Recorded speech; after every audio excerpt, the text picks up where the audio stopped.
All right, let's jump right into this explainer and uncover something absolutely wild. We're going to map out the completely invisible physical backbone that literally carries almost all of our global communications. Because look, when we think of the internet, we usually imagine something ethereal, right? Signals magically bouncing through the air or floating up in the cloud. But the reality is way more grounded. Or actually, scratch that, it's submerged. We have a seriously fascinating journey ahead of us today. We're covering the invisible backbone itself, peering inside the actual cables, looking at the massive new corporate owners, identifying the globe's biggest choke points and risks, and finally, exploring the future of global connectivity. It's the whole shebang, from deep-sea engineering to the geopolitics of your data. So part 1, the invisible backbone. Let's start by totally shattering a very stubborn myth about how our digital world actually works. There's this huge misconception that our data just zips around the planet via satellites and space. And sure, flashy tech like satellites absolutely handles things like broadcasting and remote military applications. But the data-intensive internet, the stuff you use every day, your video streams, cloud computing, massive financial transactions, that is firmly, physically tethered to the ocean floor. When it comes down to raw capacity, low latency, and cost, physical fiber just cannot be beaten. And this number right here brilliantly captures the sheer mind-blowing scale of it all. Over 95% of all intercontinental internet traffic travels underwater. I mean, let that sink in for a second. Without these submerged physical lines, the global internet as we know it simply would not exist. Period. And the tech making this possible has evolved at a dizzying pace. It actually started way back in the 1820s with early telegraph lines, leading to the first transatlantic telegraph in 1858. Fast forward to 1988, and we got the first transatlantic fiber-optic cable, which moved data at 280 megabits per second. Revolutionary at the time, right? But today, modern light pulses are traveling through fiber optics at a staggering 400 terabits per second. It's just an astronomical leap. Okay, moving to part 2, inside the cable. Let's look at the actual anatomy of this deep-sea network. If you peel back the layers, it's kind of like a giant, high-tech piece of licorice. On the outside, you've got a polyethylene sheath and heavy steel armor, which is super thick near the shore to protect against hazards.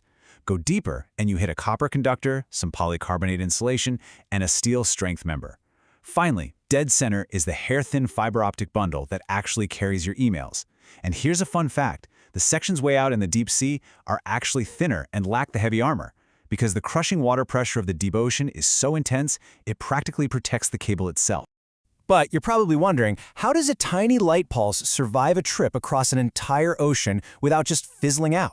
Well, because light degrades over those massive distances, the cables have to power themselves. Power feed equipment at the shore landing stations pumps anywhere from 3,000 to a massive 15,000 volts of direct current right through that copper conductor we just talked about.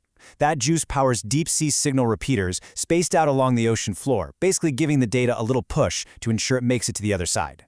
So, the engineering is incredible. But that brings us to part 3, the new owners. From consortia to hyperscalers, we really have to ask, who is actually funding and controlling all this vital infrastructure today? Historically, it was a massive team effort. International telecommunications consortia would pool their money to share the gigantic costs of laying these cables. But today, the whole landscape has completely flipped. Right now, 65% of deployed global cables have just a single owner. So who are these single owners? We're seeing a massive rise in US tech hyperscalers. We're talking Amazon, Google, Meta, and Microsoft. And on the flip side, you have huge state-controlled investments from entities like China Mobile and China Telecom. This massive shift is being driven by one thing, the explosive growth of cloud computing. These giants are basically laying their own private cables to guarantee they can route their own immense data loads. It is a fundamental shift in who holds the reins of the physical internet. And that naturally leads us to part 4, global choke points. Because no matter who owns these cables, they eventually have to come up for air. They have to physically land on a beach somewhere. And that physical reality creates some absolutely incredibly tight bottlenecks. Take a look at these hubs. You have Marseille, which is the major junction connecting Europe, Africa, and Asia. You've got Japan acting as the massive gateway for the whole Pacific. And then, perhaps the most critical of all, Egypt and the Red Sea. It is this incredibly narrow, highly congested body of water that acts as the primary digital link between Europe and Asia. Entire regions of the globe are relying on just a handful of these very crowded landing spots. Which of course begs a pretty terrifying question. Knowing that so much of the world's traffic is funneled through these tiny geographic windows, what actually happens when a cable snaps in one of these critical choke points? Let's get into it in Part 5, Risks and Challenges. We need to look at the primary drivers of disruption and the very real threats, both physical and geopolitical, facing the network right now. When you think of the internet going down, you probably picture a room full of hackers, right? Surprisingly, the reality is way more mundane. A staggering 70% of all cable faults are just physical accidents, mostly fishing nets and dragging ship anchors that snag the lines near the shore and just tear them apart. Another 15% is natural disasters, earthquakes, underwater landslides. Cyber threats and equipment failures make up the rest. And the fallout from these physical breaks is no joke. Back in 2006, an earthquake near Taiwan severed 9 cables, messing up internet across Southeast Asia for weeks. In 2022, a volcanic eruption in Tonga cut their one and only internet cable, throwing the entire nation offline. And just recently, in 2024, damaged cables in the Red Sea forced internet traffic onto a 15,000-kilometer detour. But it's not just physical damage anymore. We're seeing rising geopolitical threats, like state-backed firms using BGP hijacking to maliciously reroute global traffic through their own borders. Add to that the cyber vulnerabilities of unsecured remote management systems, and well, it's a pretty heavy mix of compounding risks. Oh, and fixing these breaks? It is not exactly like calling your local IT guy. Repairing a deep-sea cable requires highly specialized ships that basically bounce light pulses down the line to find the exact fault. Then they have to haul the heavy cable all the way up from the ocean floor, splice in a brand new section, and carefully drop it back down. The whole ordeal takes 2 to 4 weeks and costs anywhere from $1 to $3 million a pop. With all of these massive vulnerabilities sitting right out there in the open, we reach Part 6, the future of connectivity. How is the global community actually trying to secure this digital backbone? To get around those crowded choke points we mapped out earlier, companies and nations are starting to take the hard roads. They're establishing new, really unconventional paths to build up resilience. A perfect example is Norway's Arctic Way cable, which is being laid through the freezing, brutal, extreme environment of the Greenland Sea.